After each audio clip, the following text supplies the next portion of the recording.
السلام علیکم دوستو، کیسے آپ سبھی لوگ؟ Welcome to my YouTube channel. امید ہے آپ سب خیریت سے ہوں گے۔ اللہ تعالیٰ آپ کو اچھے حال میں رکھے۔ آج کی جو میری حدیث مبارکہ ہے وہ میں آپ کو اردو میں بیان کر کے سناؤں گا۔ Let's start.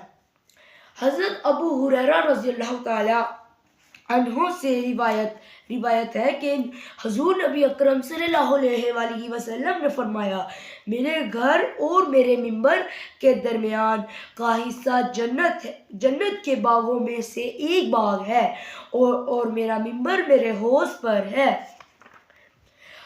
حضرت معاویہ رضی اللہ تعالیٰ عنہ سے روایت ہے کہ میں نے حضور نبی اکرم صلی اللہ علیہ وآلہ وسلم کو فرماتے ہوئے سنا، اللہ تعالیٰ جس کے ساتھ بھلائی کا ارادہ کرتا ہے اسے دین کی سمجھ بوجھ عطا فرما دیتا ہے، اور بے شک میں تقسیم کرنے والا ہوں، اور اللہ تعالیٰ